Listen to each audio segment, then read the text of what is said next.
चलो हम लोग शुरू करते हैं।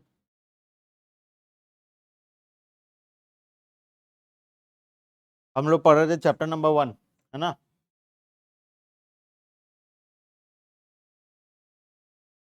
इसमें हम क्या क्या टॉपिक पढ़ लिए थे? वो तो बात का बात है ना, स्टार्टिंग से बताओ क्या क्या टॉपिक पढ़े थे। पहला, व्हाट इज इकोनॉमी, 3 प्रॉब्लम्स के बारे में पढ़े थे, है ना। क्या क्या था 3 प्रॉब्लम्स? स्कैर्सिटी ऑफ रिसोर्सेज मतलब limited resources, limited resources, unlimited human wants, और एक क्या था तीसरा? Alternative uses. रिसोर्स का क्या होता है? ऑल्टरनेटिव, ठीक है। उसके बाद सेकंड टॉपिक क्या पढ़े थे? Economic problems. 3 इकोनॉमिक प्रॉब्लम्स होता है जब भी हम कुछ जैसे इकोनॉमी को 3 प्रॉब्लम फेस करना पड़ता है, जो कि central problem of an economy होता है। अगर हम भी कोई बिजनेस करने जाए तो हमें भी सबसे पहले 3 प्रॉब्लम्स को फेस करना पड़ेगा। क्या क्या है वो 3 प्रॉब्लम? पहला problem, what and how much to produce. Second क्या है? How to produce. और तीसरा क्या है? For whom to produce. ठीक है। अब सबसे पहला, जब हम डिसीजन लेते हैं what and how much to produce, इसका मतलब क्या होता है? इसमें क्या डिसीजन लेते हैं? क्या कॉमोडिटी बनाना है? अगर मैं तुम्हें बोलूं अगर बिजनेस करोगे, घर वाले पढ़ाई लिखाई हो गया, आप बोले बिजनेस कर ले। तुम जब बिजनेस करने जाओगे तो सबसे पहला काम तुम्हें क्या डिसाइड करना पड़ेगा? क्या बिजनेस करेंगे, है ना। कोई बोलेगा मैं आइसक्रीम बनाऊंगा, कोई बोलेगा मैं केक बनाऊंगा, कोई बोलेगा मैं 2 व्हीलर मैन्युफैक्चरिंग करूंगा, कोई बोलेगा मैं फर्नीचर बनाऊंगा, कोई कुछ बोलेगा, कोई कुछ बोलेगा, है ना। बहुत सारा, लाखों ऑप्शंस है हमारे पास। क्या हम सारा ऑप्शंस चूज कर सकते हैं? तो नहीं कर सकते, क्योंकि रिसोर्सेस हमारे पास क्या है? लिमिटेड है। पैसा लिमिटेड है ना, तो तुम कोई एक बिजनेस या 2 बिजनेस कर सकते हो, उससे ज्यादा तो नहीं कर सकते, है ना। बिकॉज रिसोर्सेस हमारे पास क्या है? लिमिटेड है। ठीक है।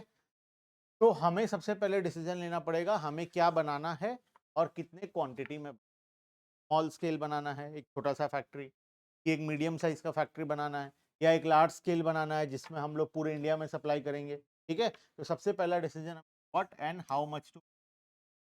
मान लो हम डिसीजन ले लिए, हम क्या डिसीजन लिए थे? क्या बनाना है याद करो, एग्जांपल लिए थे, एक तो आइसक्रीम बना रहे थे हम लोग। ठीक है। हम लोग डिसीजन लिए आइसक्रीम बनाना है, और कितने क्वांटिटी में बनाना है? स्मॉल क्वांटिटी में। ठीक है। ये हमारा फाइनल हो गया। अब सेकंड डिसीजन क्या होगा? Next, how to produce. How to produce में हम क्या डिसाइड करते हैं? हम लेबर इंटेंसिव मेथड में जाएंगे या कैपिटल इंटेंसिव में जाएंगे। ठीक है। अक्सर मैं क्वेश्चन पेपर में जब मैं टेस्ट लेता हूं देखा हूं, हाउ टू प्रोड्यूस के अंदर बहुत जन लिखते हैं कि हम प्रोडक्ट कैसे बनाएंगे वो डिसाइड करेंगे। मतलब अगर हम आइसक्रीम बना रहे हैं तो उसमें कितना दूध डालेंगे, कितना चीनी डालेंगे, कितना, ये हमारा काम नहीं होता। ठीक है। हमारा काम क्या होता है? हम कौन है? हम बिजनेस के ओनर हैं। ठीक है। और क्या है हम लोग? वेरी गुड, बता दिए हम तो। क्या है हम लोग? हमारा काम क्या? तुम बिजनेस कैसे करोगे? तुम्हारा बिजनेस में तुम्हारा काम क्या होगा? क्या तुम्हारा काम होगा बैठ के आइसक्रीम बनाना? तुम्हारा काम क्या होगा? बिजनेस के डिसीजन लेना। आज सोचो, मुकेश अंबानी, ठीक है, वो रिलायंस इंडस्ट्रीज का ओनर है। वो क्या करता है? उसका काम क्या है? क्या वो बैठ के मैन्युफैक्चरिंग हो रहा है या नहीं हो रहा है देखता है? क्या वो बैठ के ये देखता है कि मैन्युफैक्चरिंग में क्या कमोडिटी किसके साथ मिलाया जा रहा है, कितने क्वांटिटी में मिलाया जा रहा है? क्या ये सब काम करता है वो? उसका काम क्या होता है? डिसीजन लेना। वो आराम से एसी चला के ऑफिस में बैठता है और डिसीजन बनाता है। क्या अब वो डिसीजन लेगा और एम्प्लॉयज को बता देगा कि इसको इम्प्लीमेंट। ठीक है। उसका काम ये है। ठीक है। तो हम पढ़ाई लिखाई करके अगर कुछ कर रहे हैं बिजनेस, तो हमारा काम भी वही होना चाहिए। तो नेक्स्ट हमारा डिसीजन क्या होता है? हाउ टू प्रोड्यूस के अंदर हमारे पास 2 ऑप्शन होते हैं, लेबर इंटेंसिव और कैपिटल। ठीक है। लेबर इंटेंसिव का मतलब हम जो बिजनेस सेटअप करेंगे वो मैनुअल वाला करेंगे, जहां पर लेबर लोग हर रोज आएंगे, काम करेंगे, हम लेबर के ऊपर डिपेंडेंट होंगे। या फिर दूसरा ऑप्शन है, हम लेबर के ऊपर डिपेंडेंट नहीं होंगे, हम सारा मशीन लगाएंगे, ऑटोमेटिक प्लांट लगाएंगे, कुछ एक दो लेबर रहेंगे जो प्लांट को ऑन करेंगे और ऑटोमेटिक सारा मैन्युफैक्चरिंग। ठीक है, ये दो ऑप्शन हम लोग डिसाइड करते हैं। सेकंड, पहला तो हो गया लेबर इंटेंसिव, दूसरा तो हो गया कैपिटल इंटेंसिव। ठीक है, अब ये दोनों में से हमें क्या चूज करना है, कोई एक ऑप्शन को चूज करना। नोट्स है तुम लोग के पास? ले लो ले लो।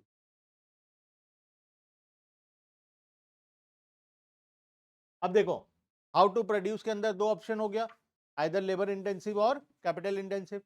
तो हम क्या डिसाइड लिए, हम क्या डिसीजन किए थे, हमारा डिसीजन क्या था जब हम स्टार्टिंग में एग्जांपल लिए थे, हम आइसक्रीम बनाएंगे, स्मॉल स्केल बनाएंगे। और अच्छा, तुम लेबर या कैपिटल में कैसे डिसाइड करते हो, लेबर लोगे या कैपिटल लोगे? क्या फैक्टर्स को चेक करोगे? अगर तुम एक बिजनेस सेटअप कर रहे हो तो तुम्हें कुछ फैक्टर्स को कंसिडर करना है कि तुम लेबर इंटेंसिव में जाओगे या कैपिटल इंटेंसिव में जाओगे। तो हाउ यू विल डिसाइड कि लेबर इंटेंसिव जाना है या कैपिटल? तुम्हारे पास कितना रिसोर्स, पहली बात तो अगर तुम लेबर इंटेंसिव चूज कर रहे हो तो तुम्हें चेक करना पड़ेगा कि लेबर अवेलेबल है या नहीं है। ठीक है, तुम कौन से एरिया में मैन्युफैक्चरिंग कर रहे हो, उस एरिया में तुम्हें जितने लेबर का रिक्वायरमेंट है उतने हैं या नहीं है। दूसरा, और क्या चेक करोगे? अच्छा मुझे बताओ, अगर लोकेशन का बात करूं मैं, अगर हम फैक्ट्री सेटअप कर रहे हैं गांव में, यहाँ पर बहुत सारे लोग अनएम्प्लॉयड हैं, तो हमें लेबर आराम से मिल जाएंगे, तो वहां पर हम नॉर्मली क्या लगाने का कोशिश करेंगे, लेबर इंटेंसिव। लेकिन वही फैक्ट्री हम सेटअप कर रहे हैं किसी मेट्रो सिटी में, तो मेट्रो सिटी में हम नॉर्मली लेबर इंटेंसिव नहीं लगाएंगे। क्यों नहीं लगाएंगे? बिकॉज लेबर वहां पर कॉस्टली होगा, लेबर मिलने में भी प्रॉब्लम आएगा। अच्छा, कैपिटल इंटेंसिव हम गाँव में नहीं लगाएंगे, क्यों? ऑपरेट नहीं कर पाएंगे। कैपिटल इंटेंसिव टेक्निक को यूज करने के लिए, चलाने के लिए हमें क्वालिफाइड टेक्नीशियन, पढ़ा लिखा आदमी जो मशीन चलाना जानता हो, वो चीज़ गांव में नहीं मिलेगा। मशीन खराब हो गया तो मिस्त्री मिलेगा गांव में? वो भी नहीं मिलेगा। कोई पार्ट्स चाहिए होगा तो गांव में मिलेगा? वो भी नहीं मिलेगा। तो हमें लोकेशन वाइज भी डिसाइड करना पड़ेगा, लेबर इंटेंसिव जाएंगे या कैपिटल इंटेंसिव। तो नेक्स्ट डिसीजन बिजनेस में हमारा क्या होगा, हम लेबर लेंगे या कैपिटल लेंगे। मान लो हम सिलेक्ट कर लिए लेबर, ठीक है। अब तीसरा डिसीजन क्या था हमारा, for whom to produce. For whom to produce का मतलब किसके लिए बनाएंगे, कस्टमर कौन होगा, आइसक्रीम का कस्टमर कौन होगा, सबको ही होंगे, सब खाएंगे आइसक्रीम, क्या ऐसा होता है? अलग अलग कस्टमर होते हैं, अलग अलग कस्टमर, अलग अलग आइसक्रीम के अलग अलग कस्टमर होते हैं। जैसे हम एग्जांपल भी लिए थे, तीन कैटेगरी का आइसक्रीम है, एक वो 5 रुपए 10 रुपए वाला आइसक्रीम, ठीक है, जो ठेले वाले ले लेकर गली गली में बेचते हैं। दूसरा है 40-50 रुपए वाला आइसक्रीम, जो ठेले वाले लेकर नहीं बेचते, बल्कि ये कहाँ मिलता है, आसपास के लोकल शॉप्स में मिलता है। और तीसरा है, ये मॉल्स में मिलता है, मूवी हॉल्स में मिलता है और होटल्स में मिलता है ना। तो तीन कैटेगरी का आइसक्रीम। अब सोचो, क्या तुम तीनों बना सकते हो? ऑब्वियसली नॉट, हमें सिलेक्ट करना पड़ेगा, है ना। हम कौन सा सिलेक्ट करें, ये क्या तीनों के कस्टमर अलग अलग है? ऑब्वियसली, अगर मैं ये आइसक्रीम बना रहा हूँ तो ये कहाँ पर बिकेगा, रोड साइड में स्टॉल्स लगाएंगे हम कहीं पर, जैसे बरगढ़ में धनु यात्रा होता है तो वहां पर जाकर ठेला लगाएंगे तो बिकेगा हमारा आइसक्रीम आराम से। अगर ये आइसक्रीम हम बना रहे हैं तो ये कहाँ पर बिकेगा, हमें मॉल्स में हमारा शॉप खोलना पड़ेगा, हमें बड़े बड़े होटल्स के साथ टाई अप करना पड़ेगा, जो वेडिंग्स होता है बड़ा बड़ा, जो कॉर्पोरेट मतलब जो बड़े लोगों का वेडिंग्स होता है उनके साथ केटरर्स लोगों के साथ टाई अप करना पड़ेगा, ताकि वेडिंग्स में वो सारे आइसक्रीम को हम अवेलेबल करवा पाएँ। तो हमारे टारगेट कस्टमर ही अलग होंगे, हमारा मार्केटिंग करने का तरीका अलग होगा, हमारे प्रोडक्ट बेचने का तरीका अलग होगा, ठीक है। लेकिन अगर हम ये सिलेक्ट कर रहे हैं तो इसका तरीका अलग होगा, ये सिलेक्ट कर रहे हैं तो इसका तरीका। देखो आइसक्रीम भी एक, हम पहली बात तो एक प्रोडक्ट चूज में लेबर इंटेंसिव में गए, उसके अंदर फिर कितने वैरायटी के आइसक्रीम, ठीक है। अब इन वैरायटीज ऑफ आइसक्रीम में भी हमें कोई एक पर्टिकुलर वैरायटी, तब जाकर हम बिजनेस कर पाएंगे, ठीक है। तो ये हम पढ़े थे, हमारा सेकंड पार्ट, व्हाट टू, ये 3 सेंट्रल प्रॉब्लम्स। और क्या पढ़े थे हम लोग, कॉस्ट पढ़े थे, अब इकोनॉमिक्स पढ़े थे, बताओ क्या है मीनिंग। वो तो बाद में पढ़े थे, पढ़े थे। पहले मीनिंग ऑफ इकोनॉमिक्स को ही बोला, मीनिंग ऑफ इकोनॉमिक्स क्या है, व्हाट इज इकोनॉमिक्स? बोलो, बुक में है, देखकर बोलो, क्या दिक्कत है?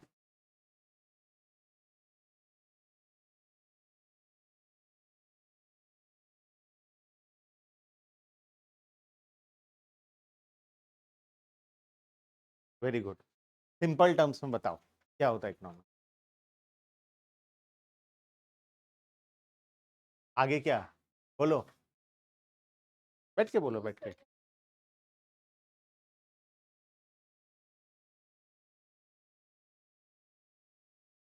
अब चलो ठीक है, ऑलमोस्ट ठीक है, ठीक है। देखो, हम एग्जाम्पल भी लिए थे इकोनॉमिक्स जब समझ रहे थे स्टार्टिंग में। इकोनॉमिक्स क्या होता है हम लोग पढ़े थे, इकोनॉमिक्स क्या होता है सबको सुनो अच्छे से, हाँ, जो तुम लोग का फर्स्ट क्लास है ना, तब समझ में आ जाएगा, ठीक है, रिवाइज हो जाएगा हमारा। अच्छा, हमारे सिलेबस में क्या क्या है तो तुम्हें मालूम होगा, माइक्रो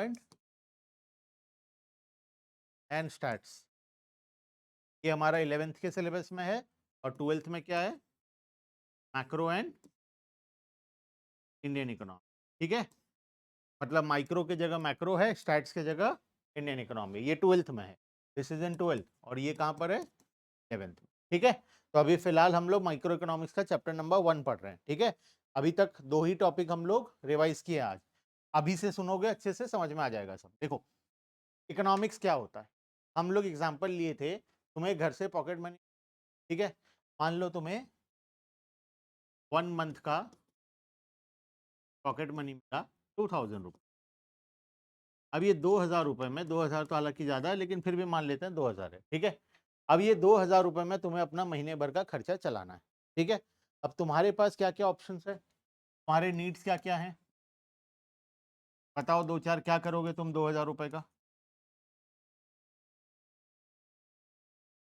सबसे इंपॉर्टेंट, पेट्रोल भरवा लोगे, मान लो 200 रुपये का, और रिचार्ज तो करना पड़ेगा, जो चार्ज कितने का कर लेंगे, मान लो 300 का कर लेंगे, और फूड, बाहर खाना पीना घूमना फिरना, और क्या करना है तुम्हें, कपड़े लाने हैं, और क्या कर लेंगे, शूज, चलो ठीक है, और बताओ, एक्सेसरीज, चलो ठीक है, और बताओ, एंटरटेनमेंट, मूवी वगैरह जाना है, और क्या पॉसिबल है, ट्रैवलिंग कर सकते हैं, और बताओ, एग्जाम्पल है, ठीक है, और भी ऐसे बहुत सारे नीड्स है ना। जैसे कहीं किसी को मान लो गिफ्ट देना हो, कहीं बुक्स तो छोड़ो, आया ही नहीं तुम्हारे लिस्ट में, कॉपी किताब तो आया ही नहीं, ठीक है, गिफ्ट, बुक्स, मेडिसिन, ठीक है, और भी ऐसे बहुत सारे चीजें हो सकती है। लेकिन अब तुम समझो कि ये 2000 रुपये में ये सब कुछ कर पाना तो पॉसिबल नहीं है ना, किसी के लिए भी पॉसिबल नहीं है। तो तुम इसमें से क्या सिलेक्ट करोगे और क्या छोड़ोगे, और क्यों, तुम कैसे सेट करोगे? पैसा तो लिमिटेड है, 2000, ठीक है। प्रायोरिटीज के हिसाब से देखो, दिस इज योर रिसोर्सेस, ये तुम्हारा रिसोर्सेस है, ठीक है। अब इस रिसोर्सेस को यूज करके तुम्हें अपने वांट्स को सेटिस्फाई करना, और ये जो वांट्स है ना, ये अनलिमिटेड है। अगर तुम्हारे पास पैसा होता तो ये लिस्ट में और 100 चीजें हो, है ना। तो ये अनलिमिटेड है, ये कभी खत्म नहीं होगा। तो अब बताओ कि इसमें तुम कैसे सेट करोगे, how you will optimise this, जो ज्यादा जरूरी है, क्या जरूरी है, मेडिसिन जरूरी है। अच्छा, किसी के लिए हो सकता है ये फर्स्ट प्रायोरिटी है, किसी के लिए हो सकता है कुछ और फर्स्ट प्रायोरिटी हो, है ना। पर्सन टू पर्सन डिफर करेगा, प्लेस टू प्लेस डिफर करेगा, हर इंसान का प्रायोरिटी लिस्ट अलग होगा, हर इंसान के स्पेंडिंग करने का तरीका अलग होगा, ठीक है। तो हो मेजॉरिटी ऑफ के लिए पहला ऑप्शन क्या होगा, दूसरा ऑप्शन बिना मोबाइल के नहीं चल पाएंगे, तो दूसरा ऑप्शन होगा मोबाइल फोन रिचार्ज, तीसरा होगा, ठीक है, चौथा होगा, मान लो क्या ले लें चौथा में, फूड ले ले, फूड कितना खर्च हो गया, 1400 हो चुका है, और बताओ, क्लोज ले लेते हैं, चलो 5वां में, 6वां में ले लेते हैं, 7वां में ले लेते हैं। ठीक है, देखो हो गया 2000। मान लो किसी के लिए कुछ और होगा, तो हम क्या करेंगे, हमारे लिमिटेड रिसोर्सेज को करेंगे, क्योंकि हमारा 2000 रुपए हमारे लिए क्या है, लिमिटेड रिसोर्स को यूज करके हम हमारे अनलिमिटेड वांट्स को सेटिस्फाई करने का कोशिश। क्या ये फुल्ली सेटिस्फाई हो सकता है? नहीं हो सकता। हम बेस्ट पॉसिबल मैनर में उसको सेटिस्फाई करेंगे। ठीक है, अब पढ़ो इकोनॉमिक्स का डेफिनेशन, बुक में जो था, बुक में था ना, पेज नंबर कितना में देखो, 2 में पढ़ो इकोनॉमिक्स का डेफिनेशन। अब समझ में आएगा इकोनॉमिक्स का डेफिनेशन। देखो क्या वैसा ही कुछ लिखा हुआ है, ऐसा ही कुछ लिखा हुआ है ना। तो इकोनॉमिक्स का मतलब ही ये होता है, हम पूरे इकोनॉमिक्स सब्जेक्ट में यही पढ़ने वाले हैं कि किस तरीके से हम लिमिटेड रिसोर्सेज को यूज करके हमारे अनलिमिटेड वांट्स को हम सेटिस्फाई। हमारा अनलिमिटेड वांट्स मतलब ये तो हमारा पर्सनल वांट्स था। हम बिजनेस के बारे में पढ़े कि हम कैसे लिमिटेड रिसोर्सेज को यूज करके हमारे बिजनेस में मैक्सिमम प्रॉफिट जनरेट, कैसे ज्यादा क्वांटिटी गुड्स एंड सर्विस बनाएंगे, कैसे मल्टीपल प्रोडक्ट्स बनाएंगे, और किस तरीके से हम उसको ज्यादा से ज्यादा प्रॉफिटेबल। ठीक है, ये हम लोग पढ़ेंगे हमारे पूरे माइक्रो। ठीक है, चलो ये तो हो गया इकोनॉमिक्स का डेफिनेशन। और क्या पढ़े थे हम, माइक्रो वर्सेस मैक्रो, क्या डिफरेंस है दोनों में। माइक्रो में देखो आई है ना, आई stands for individual, and macro में क्या है, ए स्टैंड्स फॉर। ठीक है, अब ये इंडिविजुअल का मतलब क्या है, एग्रीगेट का मतलब क्या है,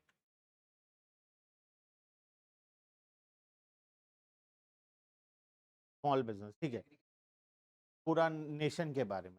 इंडिविजुअल का मतलब वो होता है कि जब हम किसी एक पर्टिकुलर बिजनेस के बारे में पढ़, किसी एक पर्टिकुलर बिजनेसमैन के बारे में पढ़ रहे हैं, या पर्टिकुलर किसी एक कॉमोडिटी के बारे में पढ़, तो उसको हम बोलते हैं इंडिविजुअल।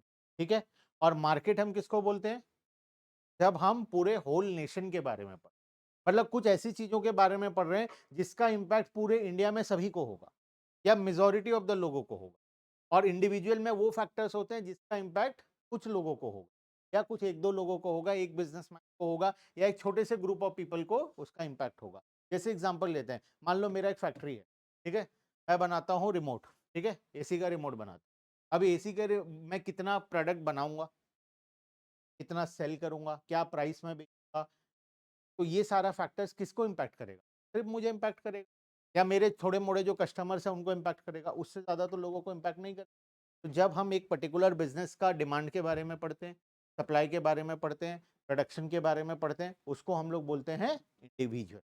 ठीक है, या फिर हम उसको बोलते हैं माइक्रो इकोनॉमिक्स। तो हम माइक्रो इकोनॉमिक्स में पूरे क्लास 11th में हम एक बिजनेस के बारे में पढ़ेंगे, एक सिंगल बिजनेसमैन कैसे करके डिमांड, उसका डिमांड क्या होगा, उसका सप्लाई क्या होगा, उसका मार्केटिंग कैसे होगा, ये सारी चीजों के बारे में पढ़ने वाले। ठीक है, और एग्रीगेट में क्या पढ़ने वाले हम, कोई ऐसा फैक्टर जो पूरे इंडिया को इम्पैक्ट करता है या सभी को इम्पैक्ट करता है, बताओ। Income tax. अब इनकम टैक्स में कोई चेंजेस आएगा तो क्या मेरे अकेले के लिए आएगा, या पूरे इंडिया में जितने लोग हैं सभी के लिए आएगा, सभी के लिए आने वाला है। बैंक अगर इंटरेस्ट रेट चेंज करेगा तो क्या मेरे अकेले को लिए चेंज करेगा या सभी के लिए चेंज करेगा। ठीक है, यहाँ पर हम पढ़ते हैं नेशन के बारे में, जैसे जीएसटी हो, इनकम टैक्स हो गया, ये सभी को इम्पैक्ट करता है। ठीक है, या फिर हम बात करें तो इंटरेस्ट रेट हो गया, इन्फ्लेशन हो गया, मनी सप्लाई हो गया, एक्सेट्रा, बहुत सारे टॉपिक है। ठीक है, तो वो सब हम जाकर क्लास 12th में पढ़ेंगे। ठीक है,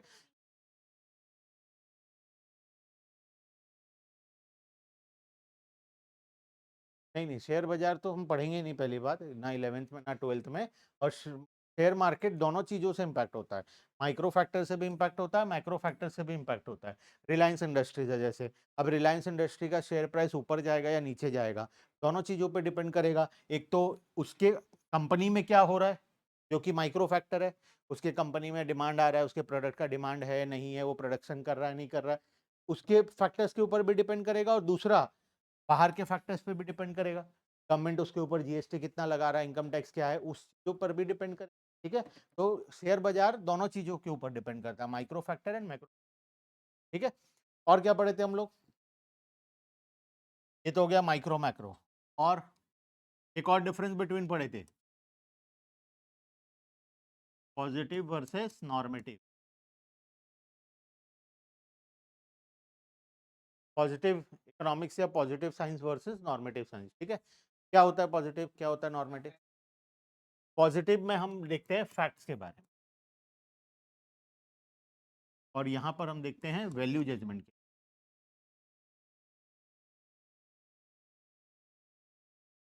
ठीक है। का सारा डिटेल क्लासेस का लिंक तुम्हें मिल जाएगा, ठीक है, जो हम ऑलरेडी पढ़ चुके हैं। ये जस्ट अभी रिवीजन चल रहा है, ठीक है।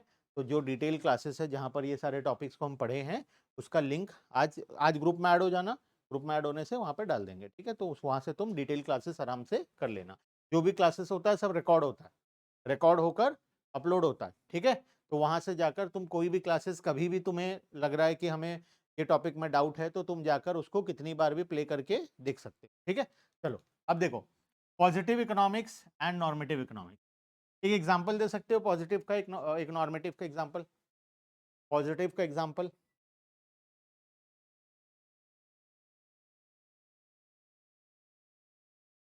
बैंक का इंटरेस्ट रेट बढ़ गया, देखो ये बताता है फैक्ट्स के बारे में। फैक्ट मतलब जो हो रहा है, जो सच्चाई है, ठीक है। पॉजिटिव इकोनॉमिक्स हमें क्या बताता है, सच्चाई के बारे में बताता है। अब वो सच्चाई हो सकता है किसी को खराब लगे, को अच्छा लगे, किसी के लिए सही हो, किसी के लिए गलत हो, उससे हमें कोई लेना देना। जो सच्चाई है वो सच्चाई है। जैसे कि India bank interest rate increase कर दिया, ठीक है, ये फैक्ट है, बैंक ने इंटरेस्ट रेट को इंक्रीज किया, दिस इज फैक्ट। अब मैं बोलूंगा बैंक को इंटरेस्ट रेट इंक्रीज नहीं करना चाहिए था, ये क्या है, वैल्यू जजमेंट। सही किया, गलत किया, करना चाहिए था, नहीं करना चाहिए था, ये सब आता है कहां पर, वैल्यू जजमेंट, ठीक है।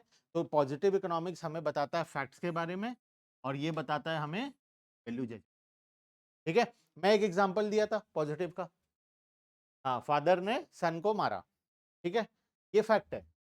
पापा ने बच्चे को पीटा, दिस इज फैक्ट। अब पापा को पीटना चाहिए था, नहीं पीटना चाहिए था, कि और पीटना चाहिए था, ये सब क्या है हमारे लिए, नॉर्मेटिव, दिस इज वैल्यू जज। क्लियर है बात, याद रहेगा। आगे नेक्स्ट क्या पढ़े थे हम लोग, अपॉर्चुनिटी कॉस्ट। क्या होता है अपॉर्चुनिटी कॉस्ट, बोलो opportunity cost. Next, better foregone, the cost of next best alternative foregone, ठीक है। एग्जांपल लेते हैं, मान लो मेरे पास दो जॉब अपॉर्चुनिटी, फर्स्ट अपॉर्चुनिटी है जहां पर मुझे सैलरी मिल रहा है 40,000 रुपीज, और सेकंड जॉब अपॉर्चुनिटी है जहां पर मुझे सैलरी मिल रहा है 35,000 रुपीज, प्रोवाइडेड बाकी सब कुछ सेम है, वर्किंग आवर्स, डिस्टेंस, टाइम, सब कुछ सेम है, ठीक है। तो as a rational person, rational का मतलब क्या होता है, जिसका दिमागी हालत ठीक है। इकोनॉमिक्स में रैशनल पर्सन का मतलब होता है जो सोच समझ के डिसीजन ले रहा है, जिसका दिमागी हालत ठीक है, उसको हम रैशनल बोलते हैं, और जिसको हमें पागल बोलना होता है उसको हम लोग इरैशनल, ठीक है। तो रैशनल पर्सन दोनों में से क्या सिलेक्ट करेगा, 40,000 सिलेक्ट करेगा या 35,000 सिलेक्ट करेगा? ऑब्वियस सा बात है, कोई भी रैशनल पर्सन है तो वो 40,000 सिलेक्ट करेगा, तो मैं भी 40,000 सिलेक्ट कर लिया। अब मैं जब फर्स्ट जॉब अपॉर्चुनिटी को सिलेक्ट किया, तो क्या मैं सेकंड को सिलेक्ट कर पाऊंगा? नहीं कर पाऊंगा।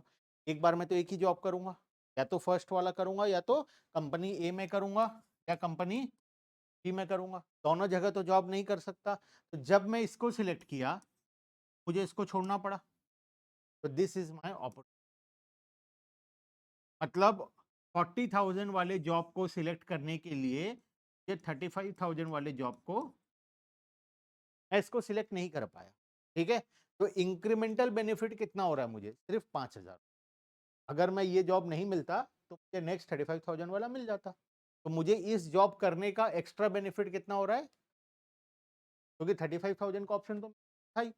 तो मैं ये जॉब सिलेक्ट किया तो मुझे एक्स्ट्रा फायदा कितने का हुआ, बात समझ में आया, ठीक है। अपॉर्चुनिटी कॉस्ट, एक और एग्जांपल दो अपॉर्चुनिटी कॉस्ट का, बताओ। कोई और एग्जांपल?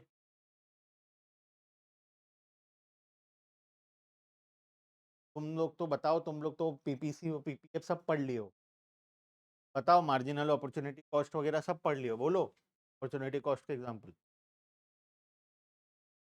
हाँ, जहाँ पे मॉनेटरी बेनिफिट, मॉनेटरी वाला टर्म्स बताओ, है ना, मॉनेटरी वाला होगा तो ज्यादा अच्छा रहेगा, शाम में भी लिख पाएंगे। हम बात किए थे हमारे पास टायर्स हैं, पीपीसी याद है, वहां पर हम बात किए थे हमारे पास कितने टायर्स हैं, 20 टायर्स। हम टू व्हीलर बना सकते हैं या फोर व्हीलर बना सकते हैं। मैं टू व्हीलर फोर व्हीलर बनाता हूँ, लेकिन मेरे पास टायर्स लिमिटेड है, टायर्स मार्केट में नहीं मिल रहा है, शॉर्टेज है टायर्स का। मेरे पास 20 टायर्स हैं। अब मैं इस 20 टायर्स का क्या करूंगा, आइदर टू व्हीलर बनाऊंगा या फोर व्हीलर बनाऊंगा, ठीक है। तो मेरे पास क्या ऑप्शन है, पहला ऑप्शन 10 तो टू व्हीलर बना लूँ और 0 फोर व्हीलर बना लूँ, 20 टायर खत्म हो जाएगा। सेकंड ऑप्शन क्या है, थर्ड ऑप्शन क्या है, ठीक है, मैं इस तरीके से ऑप्शन बनाऊंगा। लास्ट ऑप्शन क्या होगा मेरे पास, 6 टायर कैसे, 6 टायर नहीं है ये, 8 टू व्हीलर है।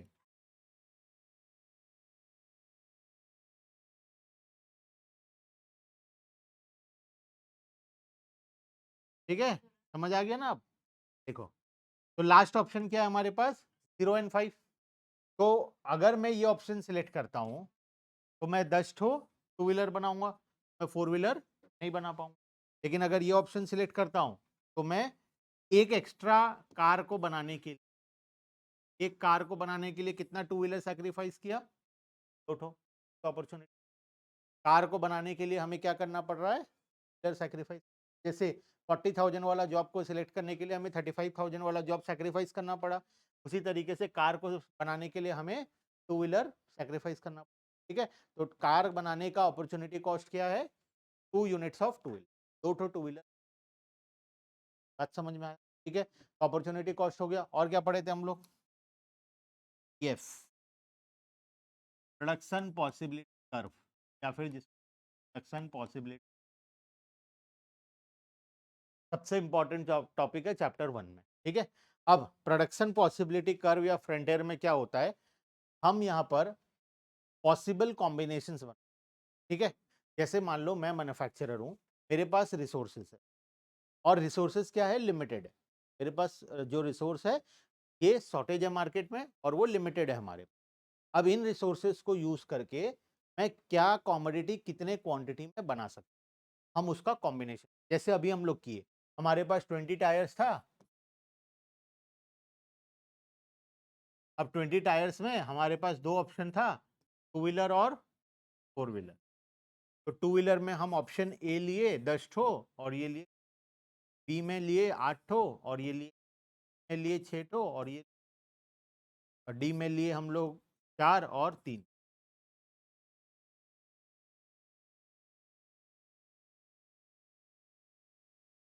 ठीक है, क्या इसके अलावा मेरे पास कोई और ऑप्शन है, क्या और कोई पॉसिबिलिटी है इस दुनिया में, ये 5 6 ऑप्शन के अलावा क्या कुछ और ऑप्शन मेरे पास अवेलेबल है। This is known as production possibility, को हम बोलते हैं प्रोडक्शन पॉसिबिलिटी, नाम में ही लिखा है प्रोडक्शन पॉसिबिलिटी। तुम्हारे पास जो रिसोर्सेस है उससे क्या क्या पॉसिबल ऑप्शंस है, सारे ऑप्शन का लिस्ट बना लो, इसके अलावा और कोई ऑप्शन पॉसिबल ही नहीं है ना। किसी के माइंड में आ रहा है क्या, बीच में भी तो एक ऑप्शन है सर, 9 और 0, से क्या होगा, 2 टायर वेस्ट हो जाएगा, है ना, क्योंकि 9 ठो टू व्हीलर बनाने में कितना लगेगा, 18 टायर लगेगा, और 2 टायर बचेगा, उससे फोर व्हीलर तो बनेगा नहीं, तो 2 टायर क्या होगा, वेस्ट होगा। तो हम कौन है, रैशनल पर्सन है, पहले ही बात किए थे, रैशनल पर्सन मतलब हमारा दिमागी हालत ठीक है। इससे बेटर हम क्या करेंगे, है ना, इससे बेटर 2 टायर वेस्ट करने से 10 ठो बना लो, है ना, सारा टायर भी यूज हो जाएगा। फोर व्हीलर तो पहले भी 0 बन रहा था, अभी भी 0 बन रहा है, का टायर जो बचा था उससे एक टू व्हीलर और बन जाएगा, तो बेटर ऑप्शन क्या है, 10 ठो टू व्हीलर। तो मेरे पास मैक्सिमम ऑप्शंस कितने हैं, 1 2 3 4 5 6, ये 6 में से मुझे कुछ एक सिलेक्ट करना पड़ेगा।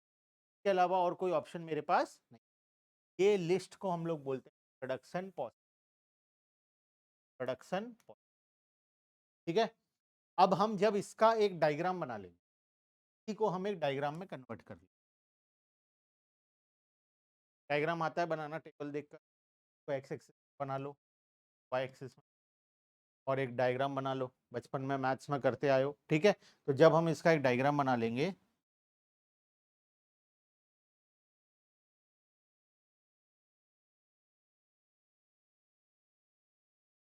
बताओ पहला पॉइंट कहाँ बनाऊं? 10 और 0, 8 और 1, 6 और 4 और 3, 2 और ये यहाँ, ठीक है। एक स्ट्रेट लाइन बन के आ गया, ठीक है। सही से बनाने से स्केल पेंसिल लेकर एक स्ट्रेट लाइन बन के आएगा। ये जो कर्व है, इसको, ये जो डायग्राम है, इसको हम बोलते हैं प्रोडक्शन पॉसिबिलिटी कर्व या फिर प्रोडक्शन पॉसिबिलिटी फ्रंटियर, ठीक है।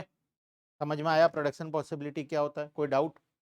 प्रोडक्शन पॉसिबिलिटी में हमारे पास जो रिसोर्सेस अवेलेबल है उसका हम पहले पॉसिबल कॉम्बिनेशंस बनाते हैं, और इस कॉम्बिनेशन को जब हम डायग्राम में बना देते हैं, इस डायग्राम को क्या बोलते हैं? प्रोडक्शन पॉसिबिलिटी कर्व या फिर प्रोडक्शन पॉसिबिलिटी फ्रंटियर, ठीक है। हमारे बुक में एक एग्जांपल दिया हुआ था गन्स एंड बटर का, देखो जो नोट्स में दिया हूँ, गन्स एंड बटर का एक एग्जांपल है। प्रोडक्शन पॉसिबिलिटी निकालो।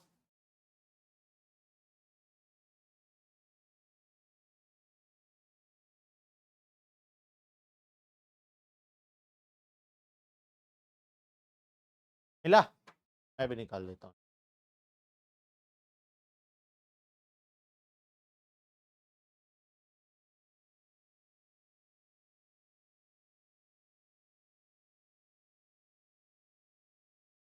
देखो गन्स एंड बटर का एग्जांपल दिया हुआ है हमें, ठीक है। हमारे पास लेबर जो है वो लिमिटेड है, और मेरा दो बिजनेस है, एक फैक्ट्री में मैं गन बनाता हूँ, एक फैक्ट्री में मैं बटर बनाता हूँ, ठीक है। अगर मैं सारे लेबर को गन वाले फैक्ट्री में भेज दूं, सबको अगर गन वाले फैक्ट्री में भेज दूं, तो कितना गन बनेगा? 21। बटर का प्रोडक्शन कितना होगा? ठीक है। ऑल लेबर गन बनाने जाएंगे, लेबर वाला ये बटर वाला फैक्ट्री बंद रहेगा, ठीक है। इससे बटर का प्रोडक्शन 0 होगा, गन का प्रोडक्शन 21 होगा। अगर मैं कुछ लेबर को उसमें से गन वाले फैक्ट्री से लेबर बटर वाले फैक्ट्री में शिफ्ट करना शुरू करूं, मान लो एक लेबर को भेज दिया, एक लेबर बटर वाले फैक्ट्री में, बाकी सब कहाँ है? गन वाले फैक्ट्री। तो कितना बटर बना लेगा वो? बटर बना लेगा। और गन कितना बनेगा उस टाइम? 20 बनेगा। गन का प्रोडक्शन 1 यूनिट से कम हो जाएगा। कुछ लेबर को और भेज दिया मैं, एक और लेबर को मान लो गन वाले फैक्ट्री से कहाँ भेज दिया? बटर वाले में। तो गन का प्रोडक्शन एक और यूनिट से बढ़ जाएगा, लेकिन अब की बार बटर का प्रोडक्शन कितना कम हो रहा है? 2 यूनिट। ये भी क्यों होता है आगे जाकर समझ में आ जाएगा, ठीक है। पहले कितना से कम हुआ, अब की बार कितना से कम हुआ, नेक्स्ट राउंड में कितना से कम हो रहा है, उसके बाद 4, उसके बाद 5, उसके बाद, तो प्रोडक्शन तेजी से कम हो रहा है। ये क्यों कम हो रहा है तेजी से, ये भी आगे जाकर समझ, ठीक है। मान लो एक बार इस तरीके से चेंजेस आ रहा है, हम गन वाले फैक्ट्री से लेबर को शिफ्ट करते जा रहे हैं बटर वाले फैक्ट्री में, बटर का प्रोडक्शन बढ़ते जा रहा है, गन का प्रोडक्शन कम होते जा रहा है, ठीक है। तो बटर का प्रोडक्शन देखो एक एक करके बढ़ते जा रहा है, हर बार 1 यूनिट से बढ़ रहा है, और बटर का प्रोडक्शन एक एक यूनिट करके धीरे धीरे कम कम होता, कभी 1 यूनिट, 2 यूनिट, 3 यूनिट से कम होता जा रहा है। आखिरी में जब हम सारे लेबर को गन वाले फैक्ट्री से शिफ्ट कर देंगे बटर वाले फैक्ट्री में, तो कितना बटर बन रहा है, लेकिन गन कितना बन रहा है, ठीक है। क्या इसके अलावा कोई और ऑप्शन है मेरे पास? इसके अलावा और कोई ऑप्शन मेरे पास नहीं। ये जो टेबल है, ये टेबल हमें शो कर रहा है ऑल द पॉसिबिलिटीज, कितना पॉसिबिलिटीज है हमारे, ठीक है। इस एग्जांपल में हमारे पास 7 पॉसिबिलिटी, इसके अलावा और कोई पॉसिबिलिटी नहीं है। अब ये सातों को जब हम डायग्राम में बना देंगे, तो ये डायग्राम को हम क्या बोलेंगे? प्रोडक्शन पॉसिबिलिटी फ्रंटियर या फिर प्रोडक्शन पॉसिबिलिटी कर्व, एक ही चीज है, ठीक है। तो सेम टेबल को हम कहाँ बना दिए? डायग्राम में बना, ठीक है। पढ़े थे ये सब। अब इसमें हम एक चीज एक्स्ट्रा पढ़े थे, वो था मार्जिनल अपॉर्चुनिटी, एमओसी। ये रहा साइड में, एमओसी पढ़े थे। एमओसी क्या होता है? फुल फॉर्म क्या है इसका? Marginal opportunity cost. What is opportunity cost? The cost of next best alternative foregone.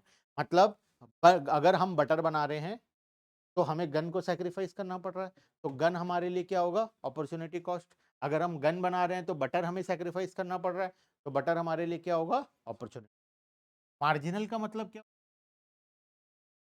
One extra. Marginal word का मतलब ही होता है वन एक्स्ट्रा. ठीक है, पूरे सिलेबस में कहीं पर भी मार्जिनल वर्ड पढ़ो, मार्जिनल वर्ड का मतलब ही होता है वन एक्स्ट्रा. ठीक है, तो एक एक्स्ट्रा बटर को बनाने के लिए वन एक्स्ट्रा, एक एक्स्ट्रा बटर को बनाने के लिए हमें कितना गन सैक्रिफाइस करना, को बोलते हैं हम लोग मार्जिनल अपॉर्चुनिटी. एक बटर का प्रोडक्शन को बढ़ाने के लिए, वन यूनिट ऑफ बटर को बनाने के लिए हमें कितना गन सैक्रिफाइस करना पड़ा. जैसे हम बात किए to wheeler and four wheeler में, एक फोर व्हीलर को बनाने के लिए हमें कितना टू व्हीलर सैक्रिफाइस करना पड़ रहा था? दो ठो, है ना. वहां पर रेशियो हमेशा सेम था, क्योंकि टायर वाला रेशियो तो सेम ही है. टू, चार टायर में एक कार बनेगा और दो टायर में एक बनेगा. तो एक कार को बनाने के लिए हमें हमेशा दो स्कूटी सैक्रिफाइस करना पड़ रहा. ठीक है, यहाँ पर लेकिन रेशियो अलग अलग है. तो हमें एक बटर को बनाने के लिए गन सैक्रिफाइस, यहाँ पर देखो, एक बटर को बनाने के लिए गन सैक्रिफाइस करना पड़ा. एक एक और बटर को बनाने के लिए कितना गन सैक्रिफाइस करना पड़ा? दो. एक और को बनाने के लिए अब की बार कितना करना पड़ा? तीन. एक और बनाने के लिए अब की बार कितना करना पड़ा? चार. फिर पांच, और फिर वही है हमारा अपॉर्चुनिटी. One two. ठीक है, मार्जिनल अपॉर्चुनिटी. ठीक है. अच्छा, यहाँ पर हम कुछ लिखे थे, यहाँ पर हम कुछ लिखे थे ये बॉक्स में. क्या लिखे थे? when MOC is increasing, production possibility curve कौन से शेप का होता है? कॉनकेव होता है. when MOC is decreasing, PC कौन से शेप का होता है? कॉन्वेक्स. और when MOC is into P क्या होता है? ठीक है, अब ये तीनों सिचुएशन हम लोग पढ़े थे. अब देखो यहाँ पर एमओसी क्या हो रहा है? पहले वन था, फिर टू हुआ, फिर थ्री हुआ, फोर हुआ, फाइव हुआ, सिक्स हुआ, इंक्रीज हो रहा है ना. जब एमओसी इंक्रीज हो रहा है, जब हम कर्व बनाए तो कर्व कौन से शेप का आया? देखो, कर्व के केस में हम हमेशा कहाँ पर रहते हैं? ओरिजिन में. हमें ओरिजिन से देखना है. ओरिजिन से कैसा दिखाई दे रहा है? ये ओरिजिन से ये कॉनकेव दिखाई दे रहा है ना. ठीक है, अगर एमओसी कांस्टेंट होता तो ये कैसा दिखाई देता? स्ट्रेट लाइन दिखाई. और अगर एमओसी डिक्रीजिंग होता तो ये कैसा दिखाई देता? एक्स दिखाई. ठीक है, तीन सिचुएशन था टोटल. अच्छा, इसके साथ मार्जिनल रेट ऑफ ट्रांसफॉर्मेशन भी पढ़े थे, वो भी देख ही लेते. एमओसी के साथ एक और है एमआरटी. एमओसी का भाई है MRT, marginal rate of transformation. Same ही चीज है, देखो ध्यान से. टू और टू बाय वन एक तो होता है, वही होता है ना, वही तो लिखा है. One, one is to. Two, two is to one. Three, three. Four, four is to one. Five, five is to one. Same ही चीज है, बस लिखने का तरीका अलग है. यहाँ पर हम नॉर्मली लिख रहे हैं और यहाँ पर हम रेशियो के फॉर्म में लिख, बस इतना ही फर्क है, और कोई फर्क नहीं. ठीक है, एमओसी और एमआरटी सेम ही चीज होता है. एमओसी और एमआरटी में बस लिखने का तरीका अलग होता है. एमओसी को हम नॉर्मली लिखते हैं और एमआरटी को हम लोग रेशियो के फॉर्म में लिखते हैं, बस. और कोई भी अंतर यहाँ पर नहीं. ठीक है, चलो. उसके बाद था दो properties of PPF. Two properties. अच्छा, हम लोग डायग्राम को रीड करना सीखे थे ना इससे पहले. क्या, कैसे रीड करेंगे बताओ? कोई भी डायग्राम हो, ऐसा नहीं कि सिर्फ चैप्टर वन का, कोई भी डायग्राम हो, डायग्राम को रीड करना जरूरी है. ठीक है, जैसे कि मैं एक डायग्राम तुम्हें दे रहा हूं, इसको एक्सप्लेन करना, हाउ यू विल एक्सप्लेन, ताकि मैं बिना डायग्राम देखे तुम्हारे एक्सप्लेनेशन से समझ जाऊं कि डायग्राम कैसा है, ठीक है, तो मैं वैसे एक्सप्लेन करना। बताओ सबसे पहला, अच्छा डायग्राम का मैं बता देता हूं क्या क्या चीज होती है। This is left, this is right, this is up, this is down. अब बताओ ये डायग्राम को मैं कैसे रीड करूं। सबसे पहला, डायग्राम शुरू हुआ लेफ्ट साइड से और गया किधर, right side, left to right. Downward sloping है या अपवर्ड स्लोपिंग? डाउनवर्ड स्लोपिंग है, ऊपर से शुरू होकर नीचे आ रहा है, ठीक है, लेफ्ट टू राइट।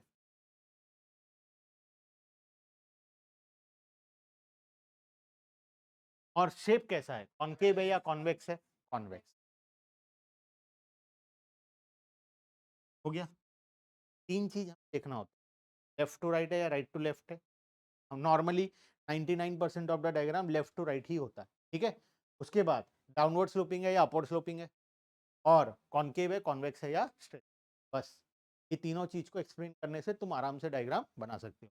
अभी मैं तुम्हें देता हूँ, left to right, upward, straight line. बताओ कैसा होगा डायग्राम,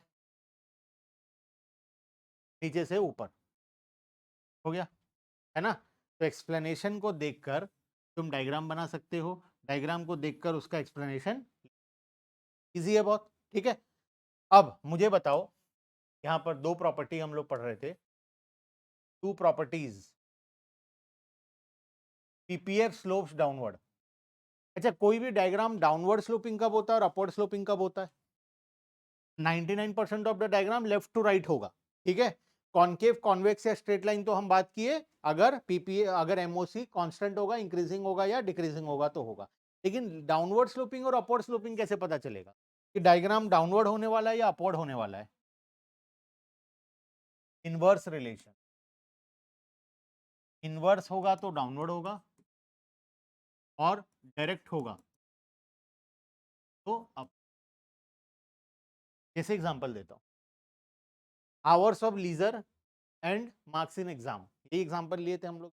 मतलब कितना घंटा तुम घुमा फिरी कर रहे हो और एग्जाम में मार्क्स कितना आ रहा है, इन दोनों के बीच में कौन सा रिलेशन है? इनवर्स रिलेशन है, जितना ज्यादा घूमोगे फिरोगे एग्जाम में मार्क्स उतना कम आएगा, है ना। एक बढ़ेगा तो दूसरा कम होगा। Hours of study and exam में मार्क्स, डायरेक्ट रिलेशन है, ठीक है। तो यही होता है, अगर इनवर्स रिलेशन है तो डायग्राम का शेप कैसा होगा, हमेशा डाउनवर्ड ही हो, ठीक है। मतलब अगर एक क्वांटिटी बढ़ रहा है और दूसरा कम हो रहा है, दोनों के बीच में इनवर्स रिलेशन है, तो इस केस में डायग्राम का शेप कैसा होगा, डाउनवर्ड होगा, ठीक है। और वहीं पर डायरेक्ट रिलेशन अगर है, डायरेक्ट मतलब आइदर दोनों बढ़ रहे हैं या दोनों कम हो रहे हैं। Hours of study in exam, in marks exam में कितना आएगा, आवर्स ऑफ स्टडी बढ़ेगा तो मार्क्स भी बढ़ेगा, आवर्स ऑफ स्टडी कम होगा तो मार्क्स भी कम होगा, ठीक है। तो उस केस में डायग्राम का शेप क्या होगा, ठीक है। अब मुझे बताओ, यहां पर हम जो टेबल पढ़े, ये टेबल को देखो और बताओ डायग्राम डाउनवर्ड होना चाहिए या अपवर्ड होना चाहिए? कौन सा रिलेशन दिखाई दे रहा है?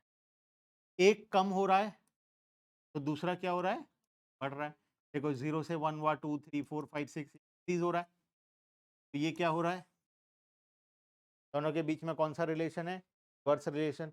वर्स होगा तो डायग्राम का शेप क्या होगा, डाउनवर्ड स्लोपिंग, ठीक है। तो वही चीज लिखा है प्रॉपर्टीज में, पहला प्रॉपर्टी, फर्स्ट प्रॉपर्टी, हमेशा क्या होता है, ये downward sloping, PPF slopes down. क्यों डाउनवर्ड स्लोपिंग होता है, due to inverse relation between both the commodity, ठीक है। Two wheeler and four wheeler, four wheeler, two wheeler का प्रोडक्शन बढ़ेगा तो फोर व्हीलर का प्रोडक्शन कम होगा, फोर व्हीलर का बढ़ेगा तो टू व्हीलर का कम होगा, दोनों के बीच में क्या है, इनवर्स रिलेशन। तो डायग्राम क्या आएगा, downward slope. Next, PPF is concave shape. Concave क्यों होता है, अभी हम बात किए थे एमओसी के बारे में। एमओसी अगर इंक्रीजिंग होगा तो कॉनकेव होगा, एमओसी अगर डिक्रीजिंग होगा तो कॉन्वेक्स होगा, एमओसी अगर कांस्टेंट होगा तो स्ट्रेट लाइन, ठीक है।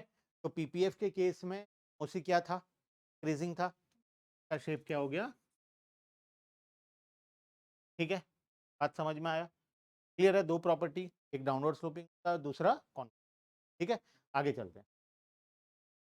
फिर हम लोग बात किए थे attainable combination and unattainable combination के लिए हम वाला एग्जांपल टायर्स वाला, क्या टायर वाला example?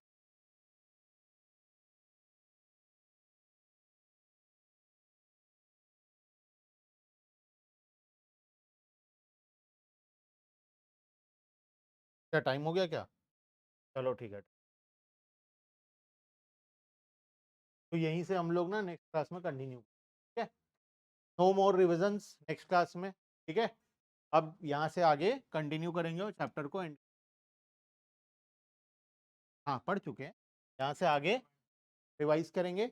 एक लास्ट टॉपिक बच गया ये अटेनेबल एंड अनअटेनेबल वाला, उसके बाद दो छोटा छोटा टॉपिक बचा हुआ है, चैप्टर खत्म हो जाए, ठीक है। ये पढ़ लिए हैं ऑलरेडी, ठीक है। नेक्स्ट क्लास में मैं इसको एक बार फिर से पढ़ा दूंगा।